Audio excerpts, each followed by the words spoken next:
Student, তোমরা কেমন আছো? আশা করি খুব ভালো আছো।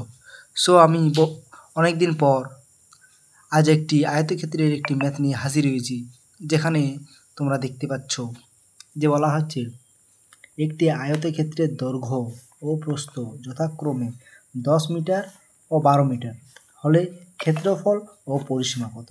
আমাদের দুটো উত্তর জানতে চেয়েছি। একটি ক্ষেত্রফল, তাহলে প্রথমে আমরা ক্ষেত্রফল বার করি।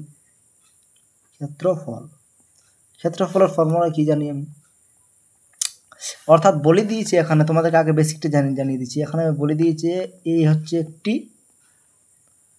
আয়তক্ষেত্র। এখানে আয়তক্ষেত্রের যেটা লম্বা সেটা হচ্ছে দৈর্ঘ্য, যেটা চওড়া সেটা হচ্ছে প্রস্থ। তাহলে দৈর্ঘ্য আমার দেওয়া আছে, এখানে দৈর্ঘ্য হবে 12 মিটার। এখানে প্রশ্ন একটু টাইপিং মিস্টেক আছে, এখানে 12, এখানে 10 হবে, প্রস্থ 10। অর্থাৎ দৈর্ঘ্য হচ্ছে 12 মিটার, এটা 12 মিটার এবং প্রস্থ হচ্ছে 10 মিটার, এটা হচ্ছে 10 মিটার, ঠিক? তাহলে ক্ষেত্রফলের ফর্মুলা আমরা কি জানি? আয়তক্ষেত্রের ক্ষেত্রফল সমান দৈর্ঘ্য গুণিত প্রস্থ। তাহলে দৈর্ঘ্য কত?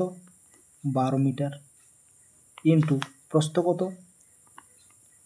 10 কি মিটার।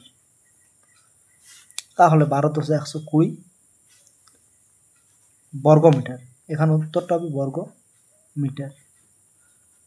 এটা আছে আয়তক্ষেত্রের ক্ষেত্রফল ফর্মুলা।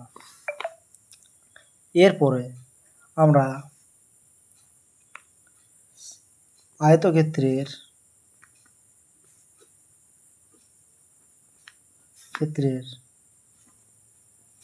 পরিসীমা সমান 2 গুণিত দৈর্ঘ্য যুক্ত প্রস্থ সমান 2 ইন্টু দৈর্ঘ্য কত? 12, প্রস্থ কত? 10, এত মিটার। তাহলে 2 কে 2 রাখছি, 12 × 10 = 22, তাহলে 22 × 2 = 44। অতএব আমাদের একটি 120 বার হয়েছে ক্ষেত্রফল এবং প্রস্থ কত বার হয়েছে? 44।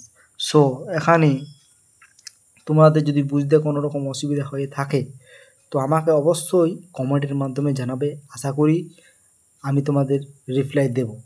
সো ততক্ষণ পর্যন্ত সবাই ভালো থাকবে, সুস্থ থাকবে। নেক্সট ভিডিও নিয়ে হাজির হব পরবর্তী সময়ে।